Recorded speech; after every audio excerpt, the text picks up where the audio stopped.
the truth they don't want you to know. Have you ever wondered why billionaires, who have more money than they could ever spend, keep telling us that money doesn't matter?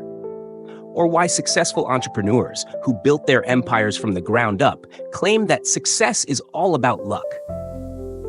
What if I told you that these statements are not just misleading, they're a carefully crafted lie that keeps you stuck in a cycle of chasing illusions? What if I told you that following your passion might be the very thing that's keeping you from achieving true success?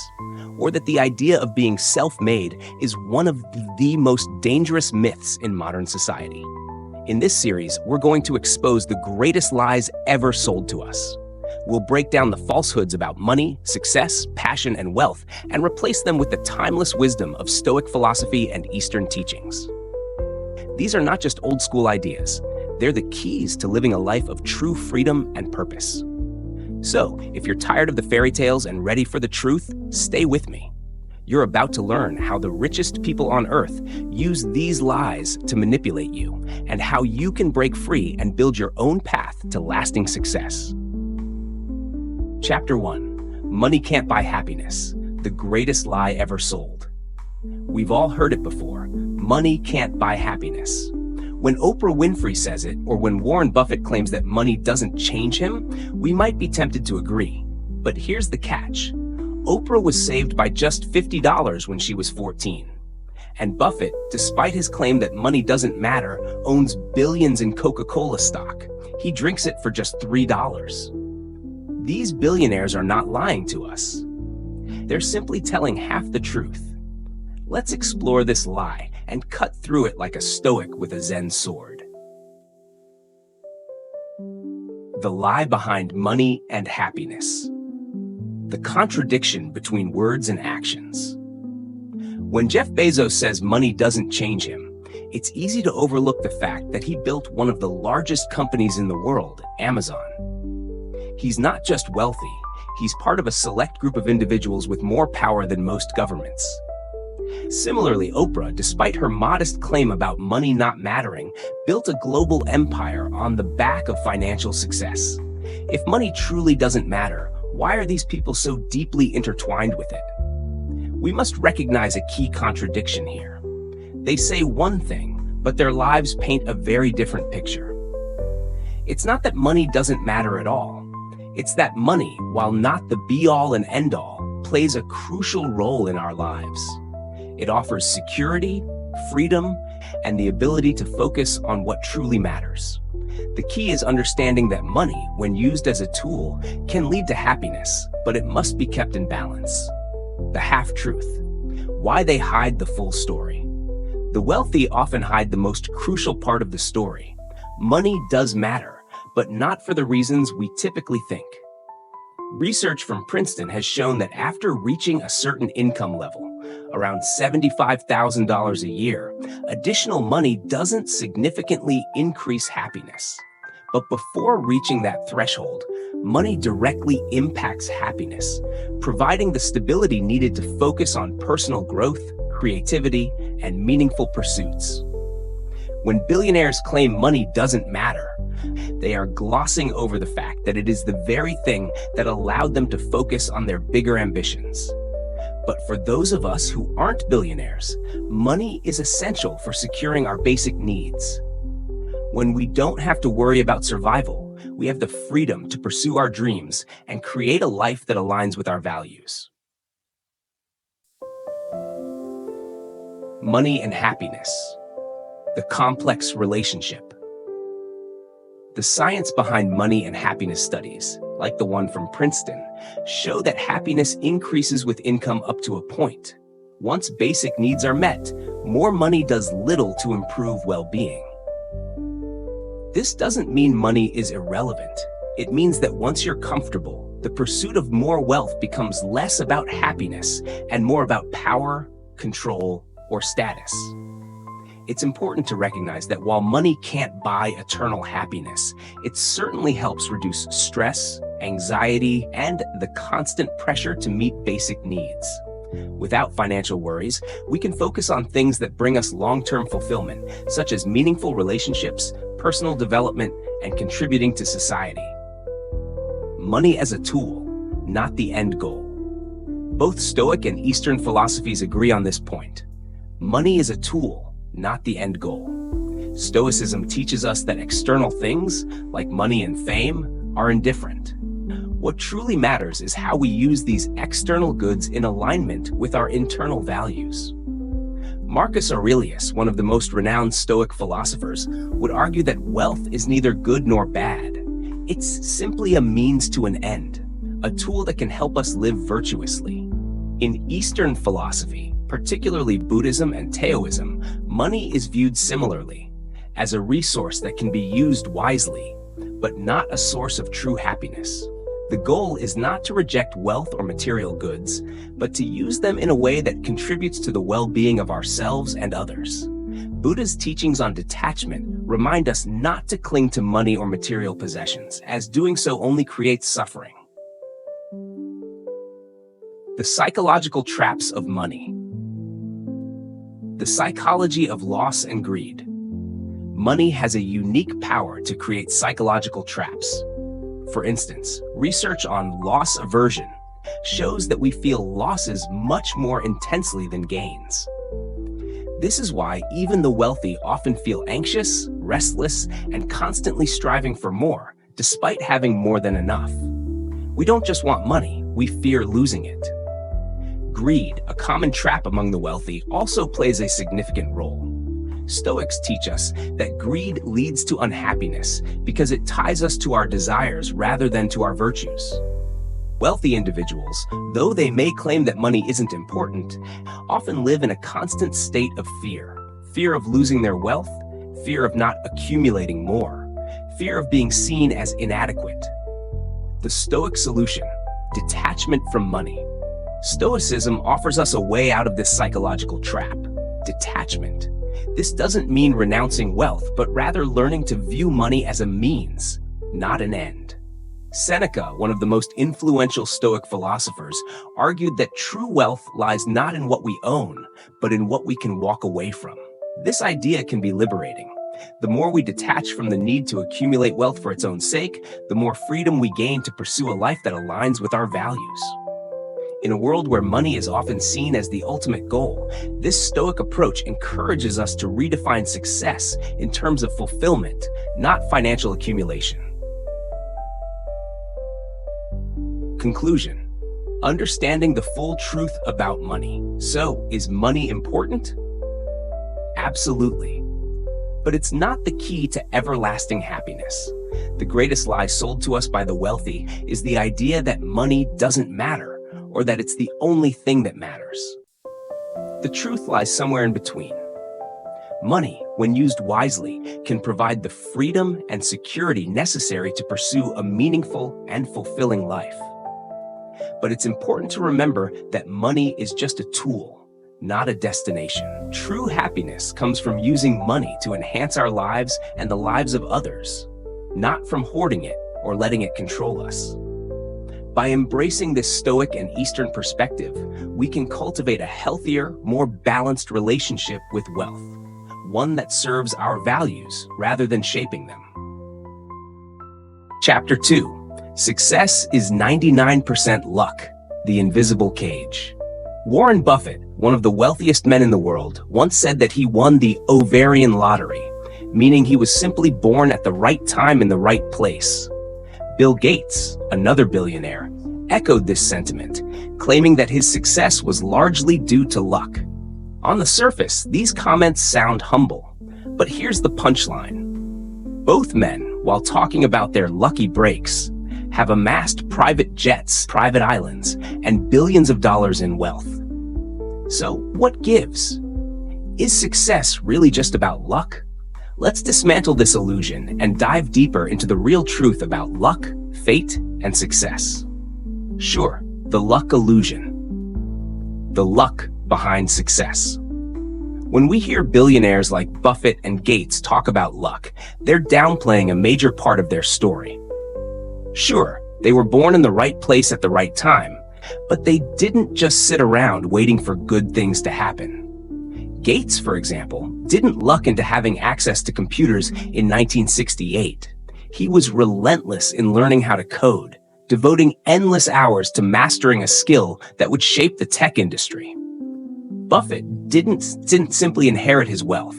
He built it through decades of investing in companies, reading financial reports, and making calculated decisions that involved a lot of preparation.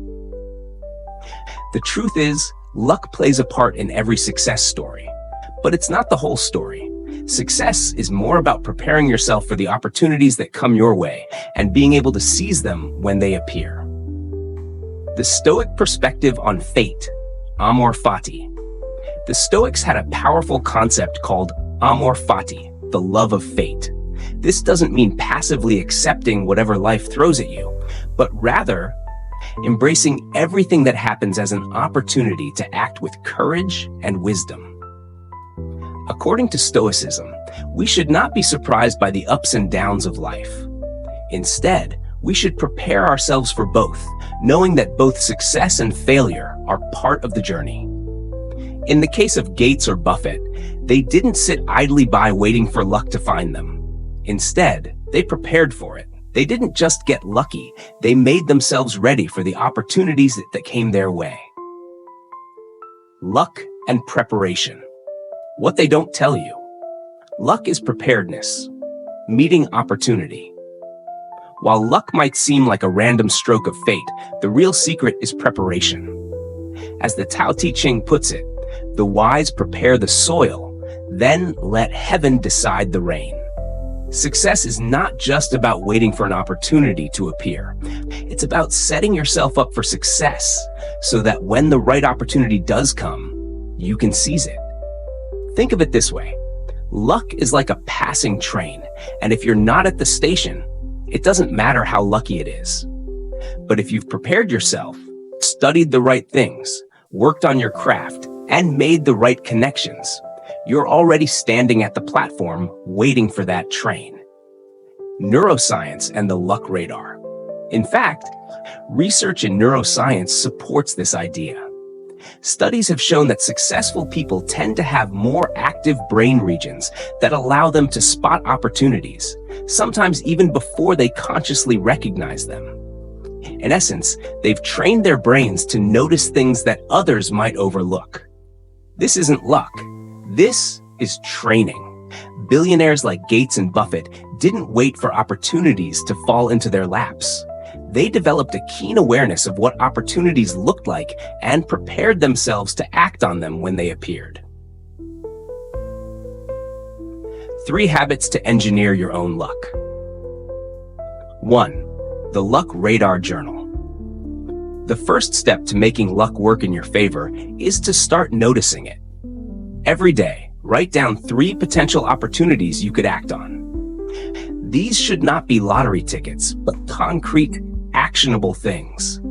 For example, maybe your boss needs help with a project, or you notice an entrepreneur who needs advice on marketing. By journaling these opportunities, you actively train your mind to recognize chances you might otherwise miss. The more you write down, the more you'll notice the patterns in your life that point to hidden opportunities. You'll become like a successful investor, always looking for the next big win, but recognizing it when it's small enough to act on. 2. The Samurai Preparation Ritual. The ancient samurai didn't wait for war to come. They spent years training, sharpening their swords, and perfecting their skills. Every night, they would practice to stay sharp, even in times of peace. Similarly, you need to make preparation a part of your daily routine. Every day, take at least 10 minutes to focus on improving one skill. It could be learning a new software program, improving your writing, or practicing a sales pitch. Whatever it is, consistency matters. The more you polish your skills, the sharper your sword will be when luck strikes. 3. The Karma Seed. In both Buddhism and Taoism, there's a strong emphasis on karma, cause and effect. The more good you put into the world, the more you'll receive in return. To attract luck, you need to plant the right seeds. Every Monday, do something kind or helpful for someone else without expecting anything in return. Introduce 2 people who could benefit from knowing each other. Share valuable knowledge with a colleague. By putting positive energy into the world, you increase the chances of that energy coming back to you in the form of unexpected opportunities and luck. The universe, like a garden, rewards the seeds you plant. The Buffett Deception: How He Really Made His Fortune. Warren Buffett's calendar is a perfect example of how preparation attracts luck. His schedule is intentionally light, with empty space for reading, thinking, and waiting. Buffett doesn't chase after every new trend or investment. Instead, he waits for the right opportunity to appear, and when it does, he's ready to pounce with precision. Buffett's approach teaches us a powerful lesson. Success isn't about running after everything. It's about waiting for the right moment and being prepared to act when it comes. Luck doesn't come from being busy all the time. It comes from having the discipline to remain still, think deeply, and recognize the right opportunities. Poor. Your turn. Build your own luck. Next time someone says, "Success is just about luck," smile and say this: "You're right. But luck is the last wish of those who believe in miracles. True warriors believe in preparation." Now go polish your sword, hone your skills, and wait for the right opportunity. When it comes, be ready to strike. Conclusion. Success is not just about being in the right place at the right time. It's about preparation, awareness, and the willingness to act when luck shows up. The Stoic principle of amor fati teaches us to embrace all of life's circumstances, while the Eastern philosophy of Taoism reminds us to flow with the opportunities we encounter. When we combine these teachings, we open ourselves to a life where luck isn't a random occurrence, but a result of our preparation, actions, and mindset. Chapter 3. Follow your passion. The passion trap that keeps you poor. We've all heard the advice: follow your passion. Steve Jobs said it to Stanford graduates. Elon Musk has echoed it in interviews, and countless motivational speakers have championed it. The message is clear: if you love what you do, success will follow. But here's the catch. While passion is important, it's not the secret to success.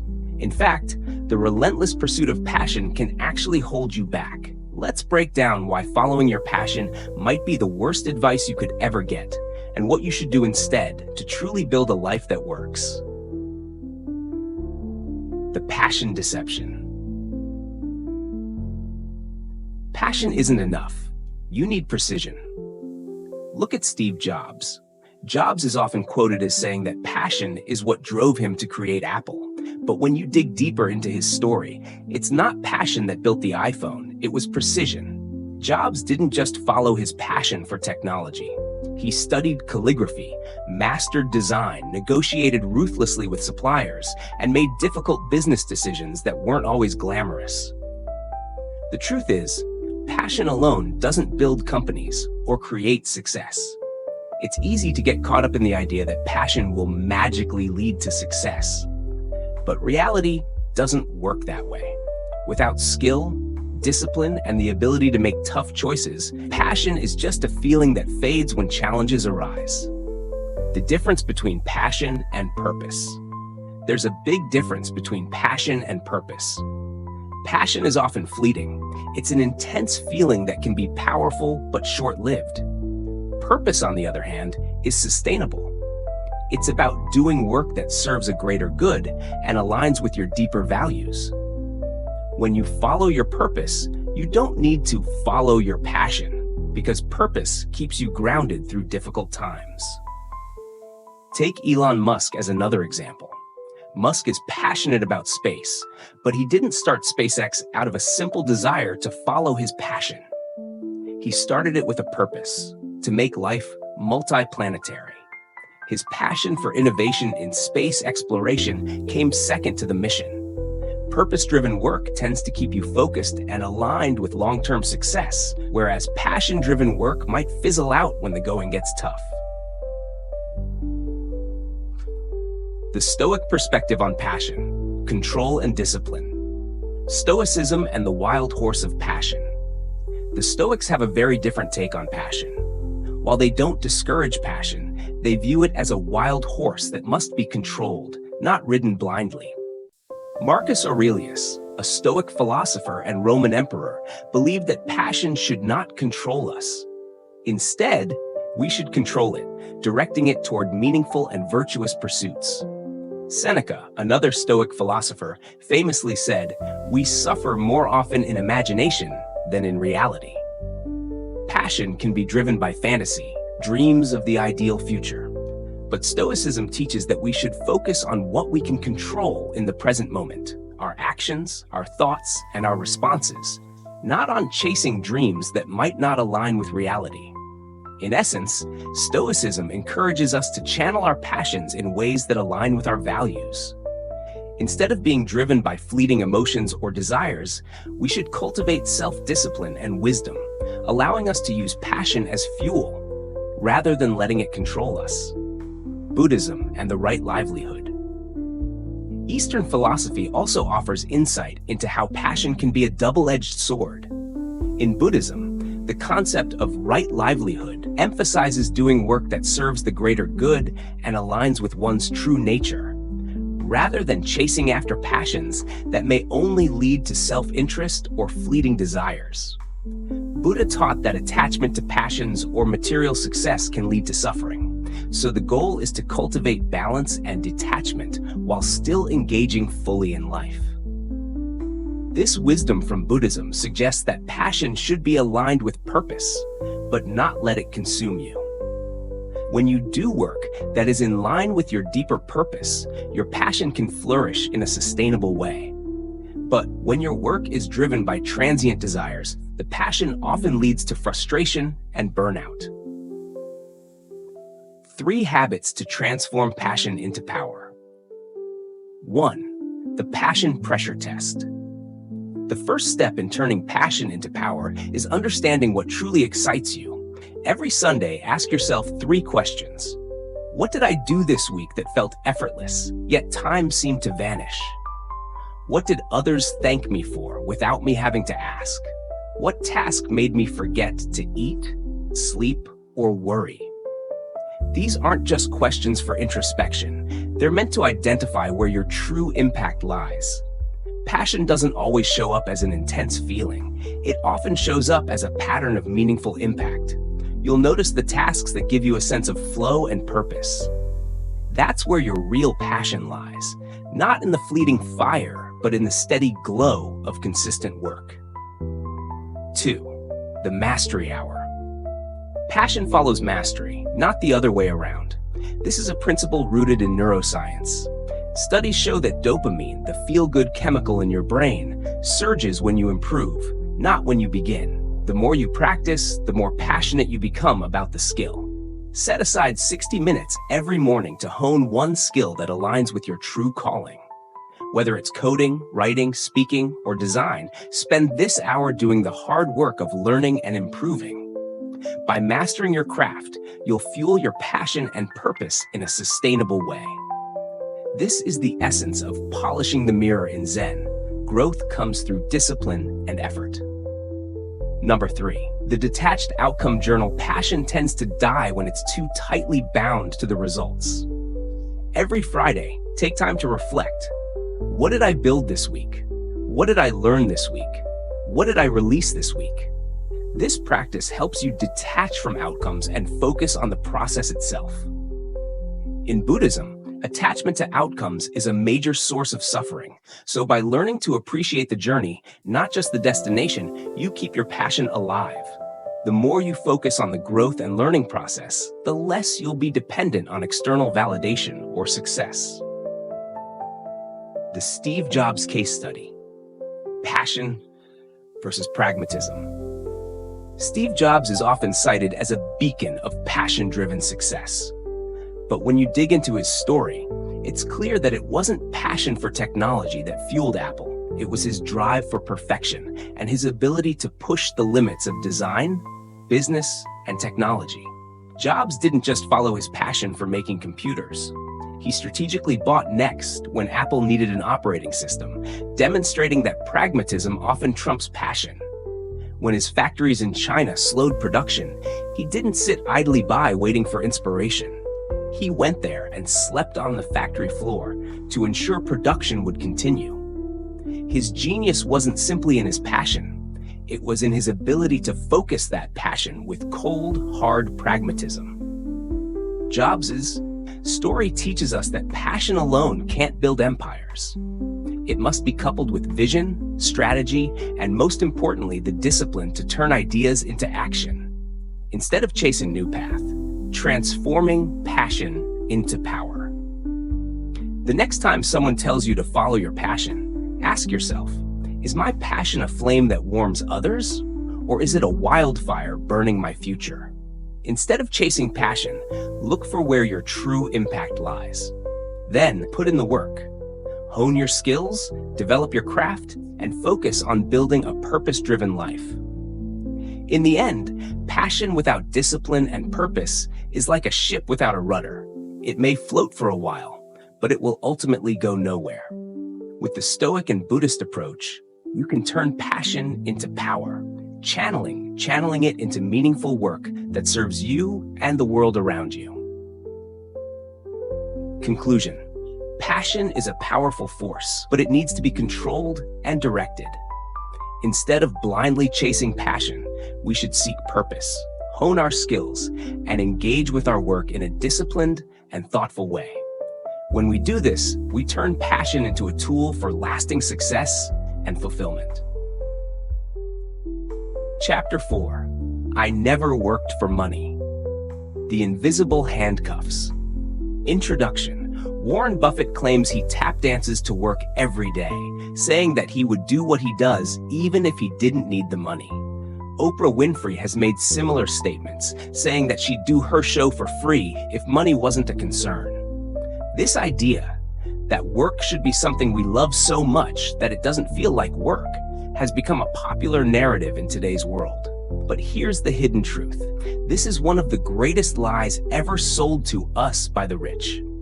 Let's dissect this claim and explore the real role of work in our lives, not just as a way to make money, but as a means of building our character, contributing to society, and living with purpose.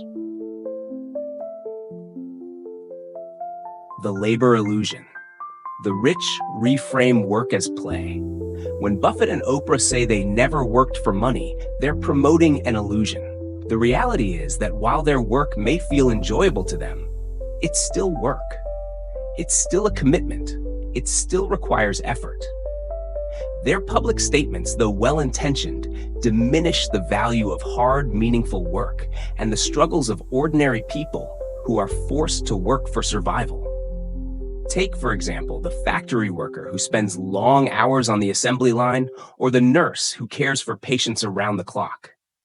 These people don't tap dance to work. They work to provide for themselves and their families. Their labor is not some fun, effortless task. It's a crucial part of the economy, one that ensures society functions properly. By downplaying the necessity of work, the rich encourage us to undervalue our own labor. The Stoic view on work, virtue, and dignity. The Stoics had a very different view of work. For them, work was not something to be avoided or glorified as something fun. Instead, work was a way to practice virtue and contribute to society. In Meditations, Marcus Aurelius famously wrote, "Even the emperor must labor with dignity." No job was beneath him because all work, when done with integrity and purpose, contributes to the common good. Whether you're an emperor or a farmer, your labor is valuable, and it should be done with the same sense of dignity. Stoicism teaches us that work is virtuous when it serves two purposes: your survival and society's good. If your work helps you meet your needs and also contributes to the well-being of others, it is meaningful, regardless of the paycheck attached. In this sense, every job has inherent value, and no work is beneath us. Taoism and work flowing like water. Taoism, too, offers a profound perspective on work. Taoists believe that work should be like water, effortless and flowing, finding the path of least resistance. But just as water has the power to erode mountains over time, work done with purpose and consistency can shape the future. Taoist wisdom encourages us to approach our work with ease and grace, understanding that the results of our labor are like the flowing of a river. They come naturally when we are aligned with the flow of life. The rich, however, reframe their labor as something effortless to avoid confronting the truth of how much hard work truly shapes their success. By doing so, they contribute to a false narrative that work is either play or a burden, when, in reality, it is neither. It is a necessary and valuable part of life that contributes to both individual growth and collective progress. 3 habits to reclaim your worth. 1.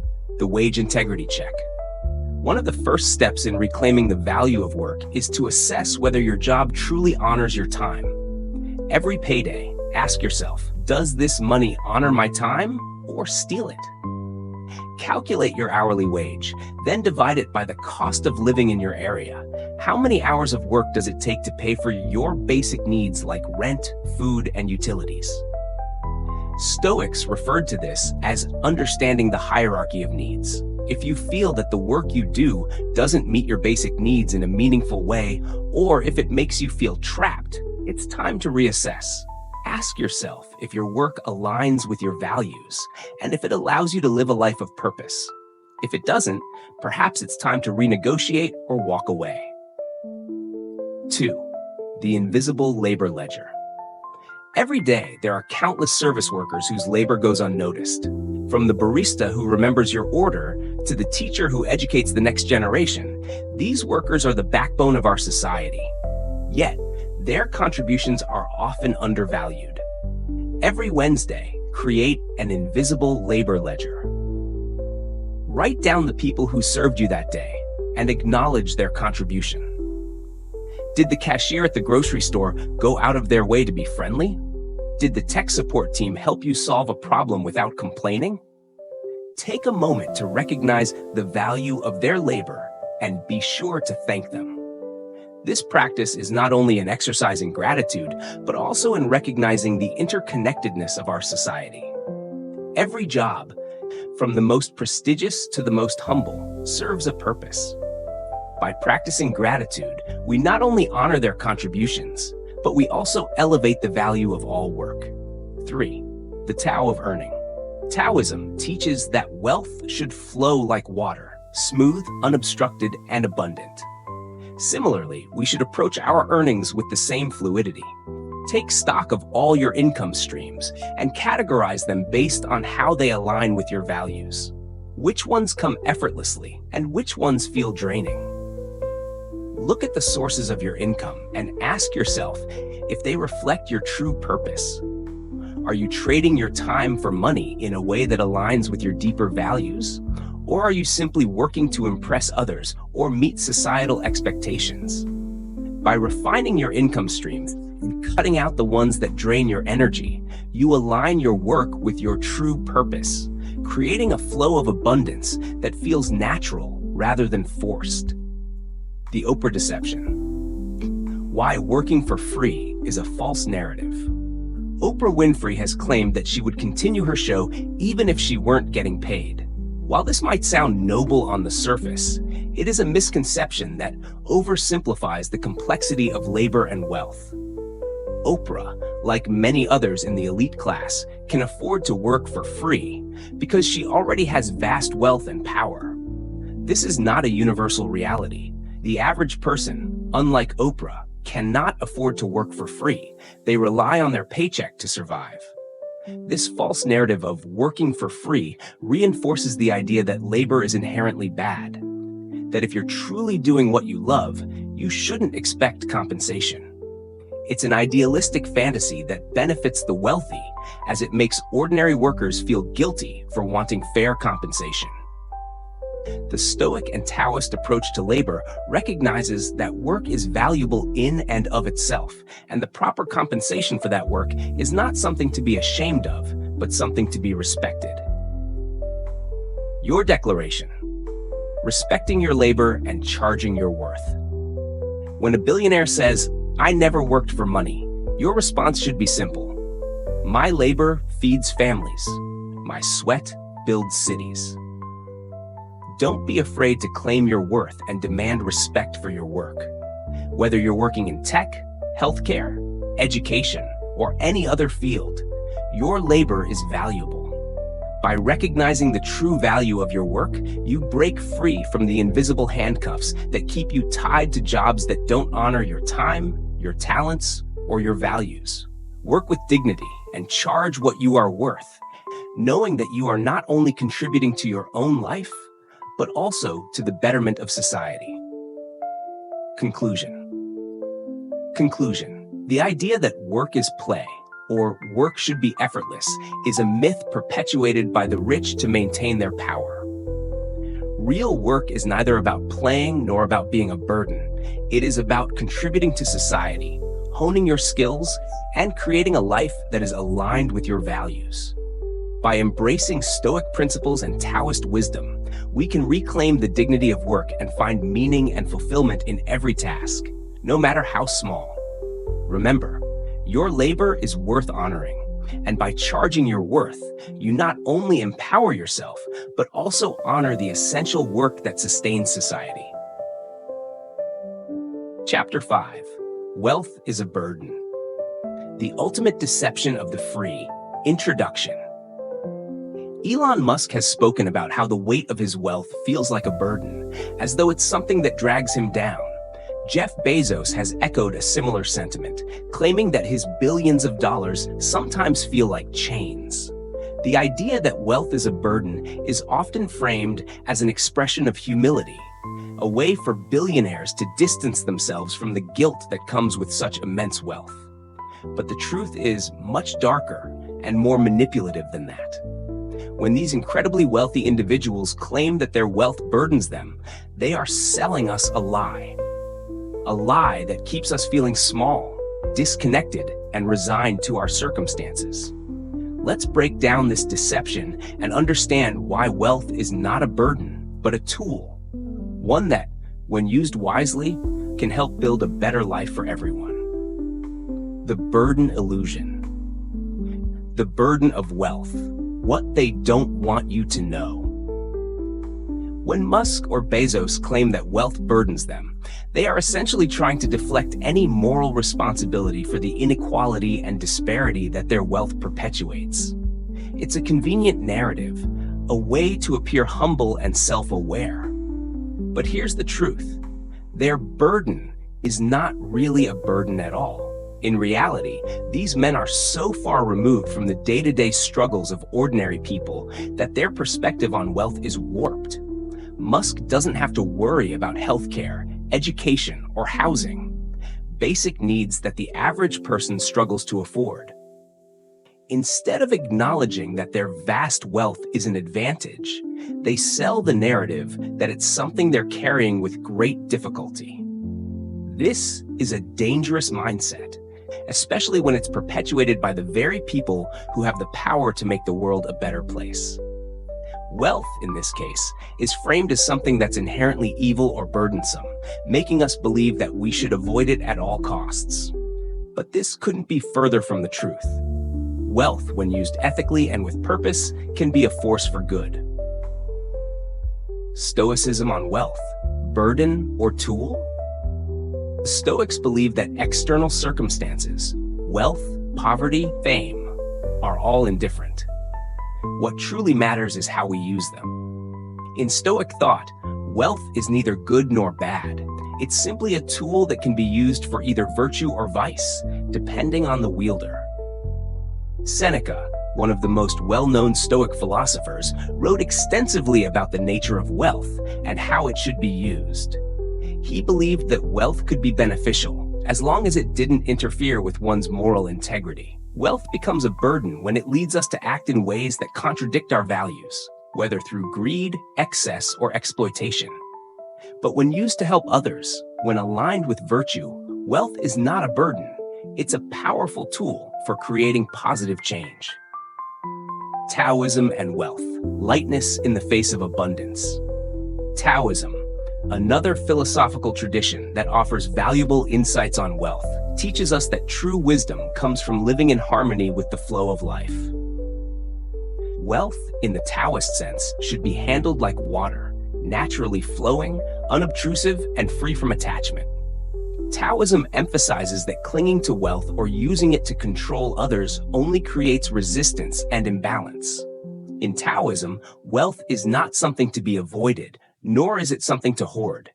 Instead, it should flow freely, circulating in a way that benefits both the individual and society. By not clinging to wealth, we free ourselves from the stress and burden that often accompany it. This detachment allows us to live lighter, with greater peace of mind and clarity. 3 habits to carry wealth lightly. 1. The virtue weight test. The first step in lifting the burden of wealth is to evaluate your relationship with money. Before making any major financial decisions, ask yourself, does this purchase or investment expand my control, or does it add clutter to my life? The goal here is to differentiate between what you truly need, what will bring value to your life, and what is simply a status symbol or an impulse.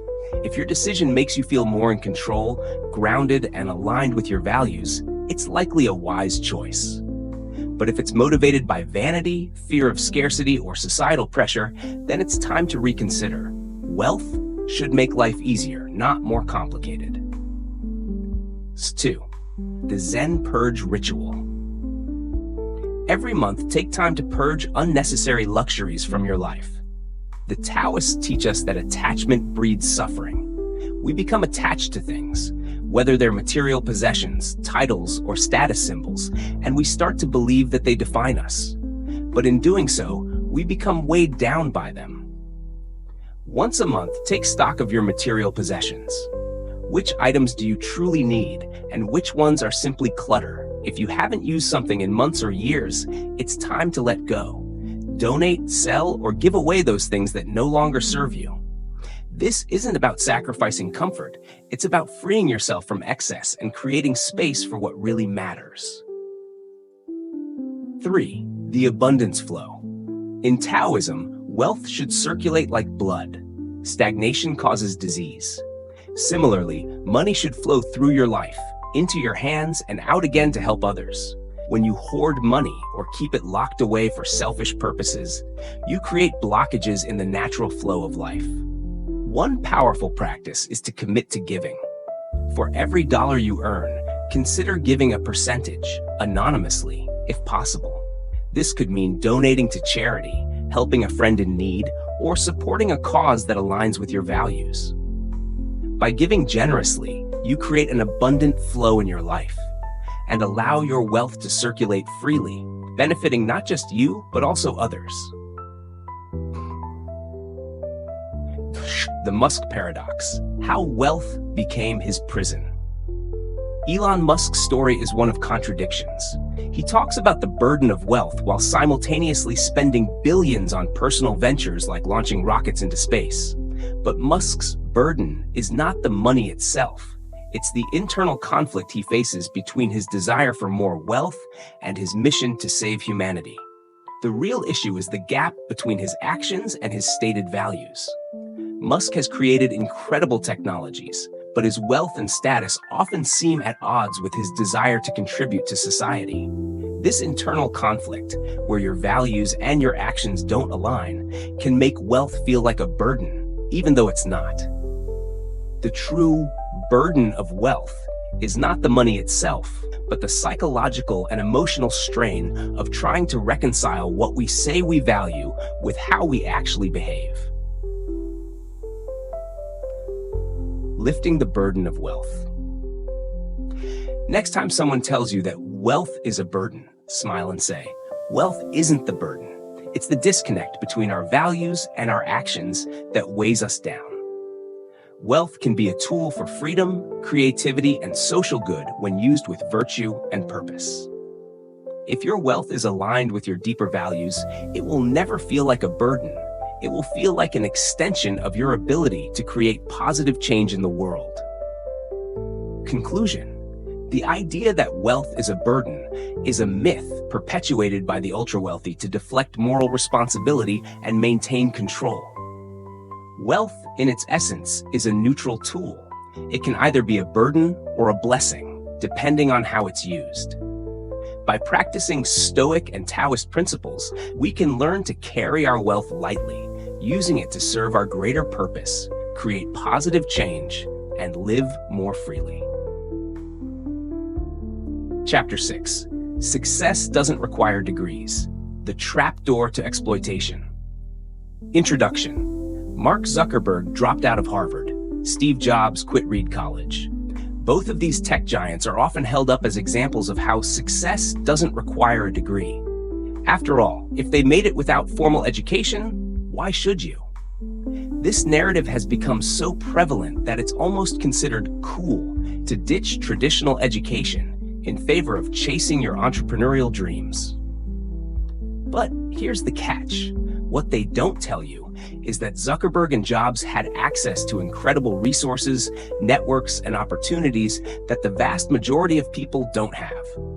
The idea that a degree isn't necessary for success is a half-truth, one that conveniently ignores the privilege that these individuals enjoyed. While it's true that formal education isn't the only path to success, the reality is far more complicated. Let's break down the hidden costs of this narrative and explore why education is still an essential tool for building a meaningful and sustainable career. The education deception. The myth of the self-made entrepreneur. Zuckerberg's and Jobs' stories are often portrayed as the ultimate example of the self-made entrepreneur. They dropped out of college, followed their passions, and built billion-dollar empires. But this narrative glosses over key details. For instance, Zuckerberg's early access to Harvard's exclusive networks, the financial backing he received from venture capitalists, and the mentorship he had along the way. Steve Jobs, similarly, didn't build Apple alone. He had the support of skilled engineers, designers, and other tech visionaries. These stories are not as simple as success without a degree. They are success stories made possible by immense privilege, resources, and, yes, luck. The message that degrees are worthless simply perpetuates a dangerous myth that the path to success is always straightforward. It downplays the importance of education and the tremendous value that it can provide, not only in terms of knowledge, but also in terms of the social and professional networks it opens up. The real value of education. Education, in any form, is about more than just a degree. It's about developing the skills, critical thinking, and discipline needed to navigate the world. A degree can open doors to opportunities, equip you with specific knowledge, and provide you with the tools necessary to excel in a variety of fields. But beyond that, education is about fostering curiosity, resilience, and problem-solving abilities. These traits are crucial for success, regardless of your career path. By skipping formal education, many people miss out on these foundational qualities that can give them an edge in a competitive job market. Self-education is not a replacement for formal education.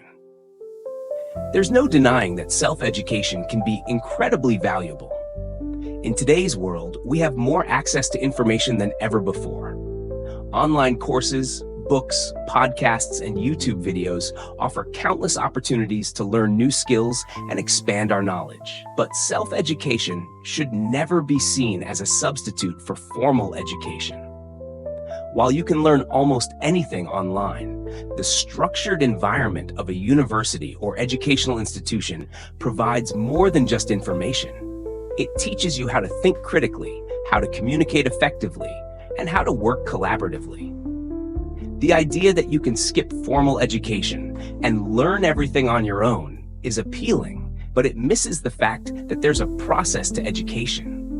It's not just about accumulating facts. It's about developing the ability to think, solve problems, and communicate ideas in ways that have real-world applications. Stoic philosophy on knowledge and education. Stoicism and the pursuit of wisdom. Stoic philosophers like Epictetus and Marcus Aurelius believed that wisdom and education were the highest goods. In Meditations, Marcus Aurelius wrote, "Pursuit of knowledge is the pursuit of virtue." For Stoics, education wasn't just about learning facts or acquiring skills. It was about cultivating wisdom, character, and virtue. Stoicism teaches us that wisdom is the key to a meaningful life. Without knowledge, we are left to make decisions based on ignorance and impulse. Education, therefore, is not something to be taken lightly. It's an essential part of our personal growth and our ability to contribute meaningfully to society. The Stoic value of disciplined learning. For the Stoics, learning wasn't just about formal schooling.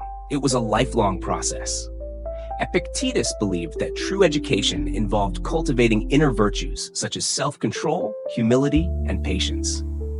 These virtues, he argued, were necessary for living a good life.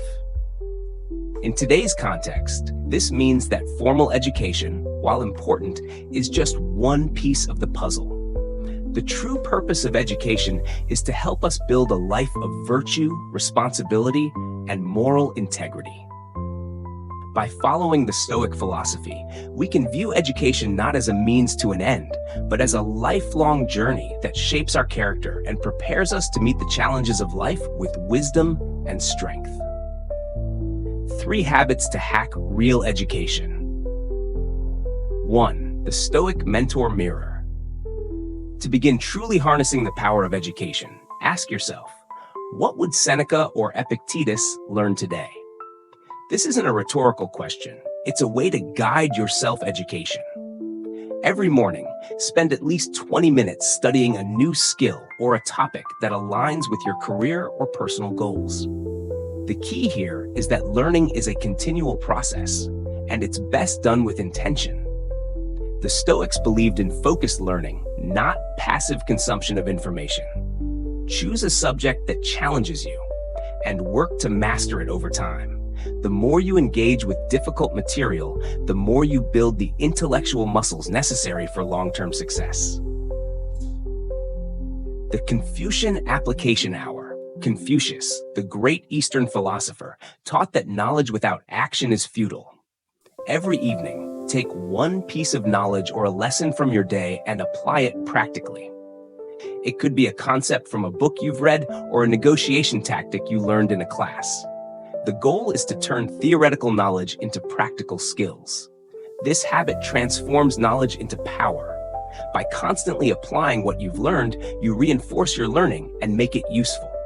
Confucius said, "I hear and I forget. I see and I remember. I do and I understand." 3. The Anti-Degree Portfolio. If you want to prove your skills, show them. In today's world, a degree is no longer the only marker of expertise. Build a portfolio of tangible work that demonstrates your capabilities. Whether it's a published article, a portfolio of your design work, or a GitHub repository showcasing your coding projects. These are the modern-day credentials that speak louder than a degree. By externalizing your knowledge and showcasing your results, you not only build credibility, but also demonstrate to others that you are capable of learning and applying new skills. This habit aligns perfectly with Stoic principles, as it emphasizes action over words. The Zuckerberg Trap. Privilege and access to opportunity. Mark Zuckerberg's story of dropping out of Harvard is often used as the ultimate proof that degrees don't matter. But Zuckerberg had access to a network that many don't. He had wealthy parents, a high-caliber university education, and a natural knack for technology. Most importantly, he had access to a vast pool of resources and funding from investors who believed in his vision. The reality is, his story is a rare exception, not the rule. For the vast majority of people, a degree isn't just a piece of paper. It's a ticket to opportunities that would otherwise be inaccessible. It provides access to networks, mentors, and skills that are critical for long-term success.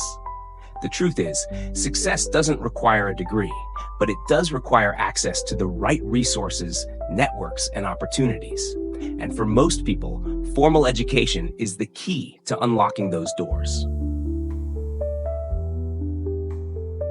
Your turn.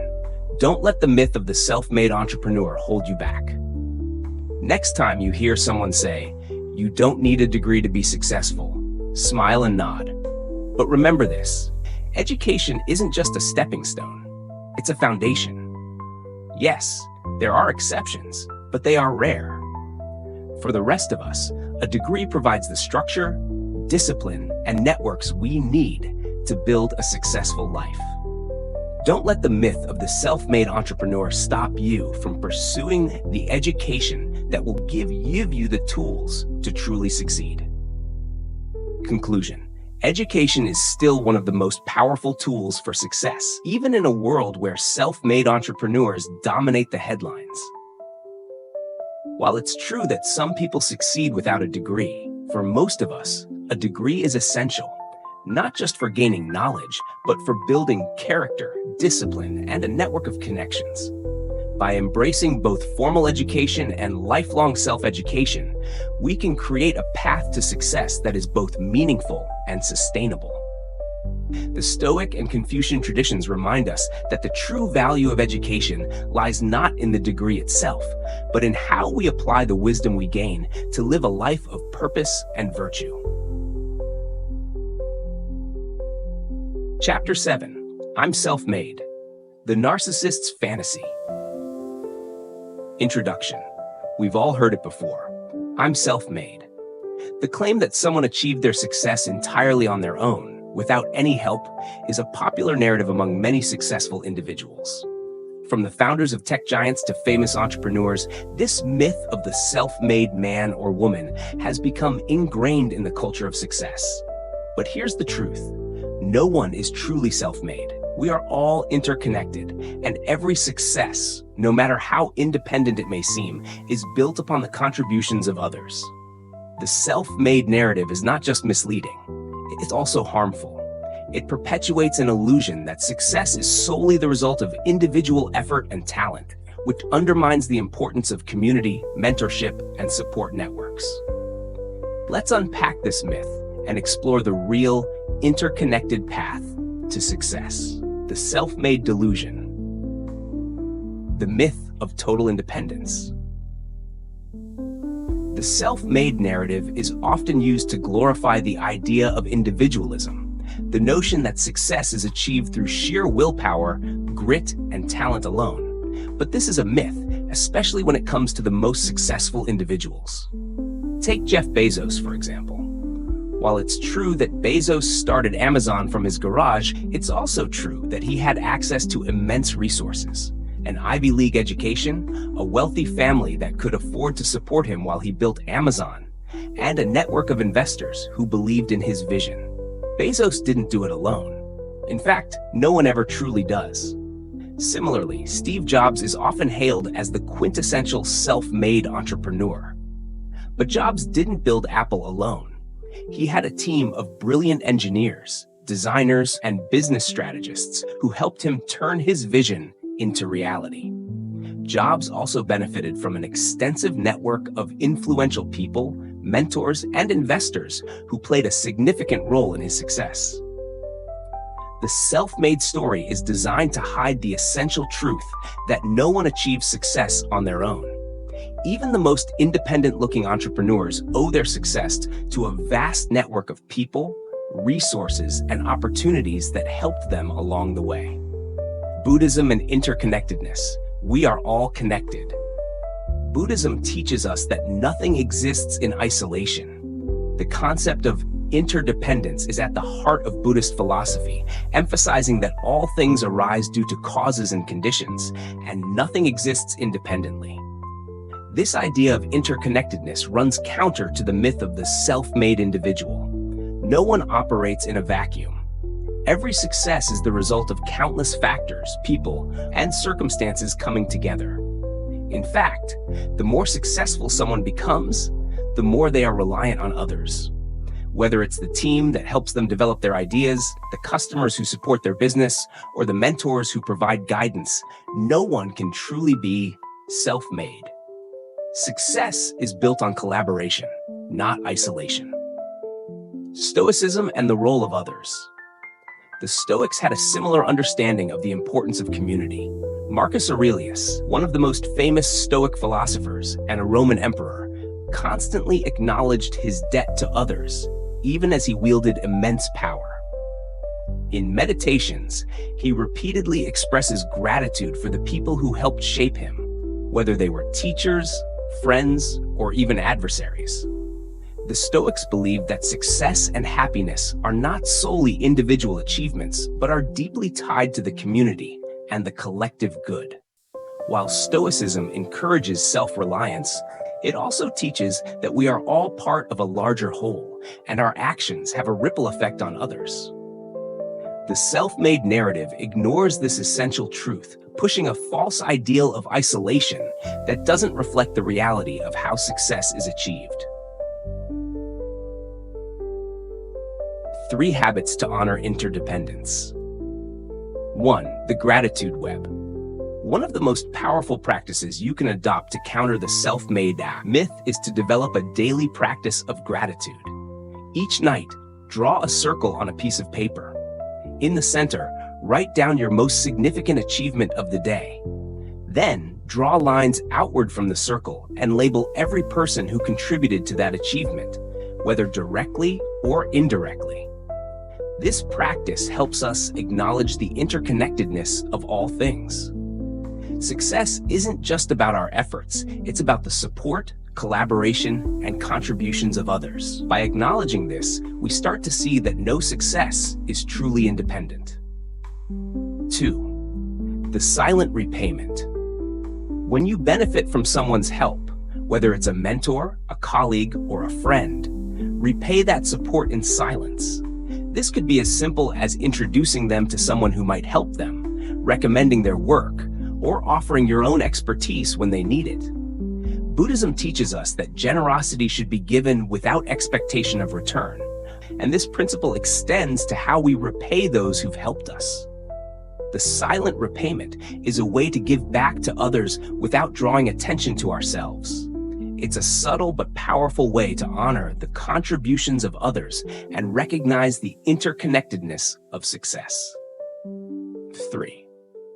The ego death sentence. Before you claim credit for your success, take a moment to reflect on the role others played in helping you get there. Whisper to yourself, "This was never mine. This was ours." This practice helps dissolve the ego and reminds us that our achievements are not solely the result of our individual efforts. While it's important to acknowledge our hard work, it's equally important to recognize the many hands that helped us along the way.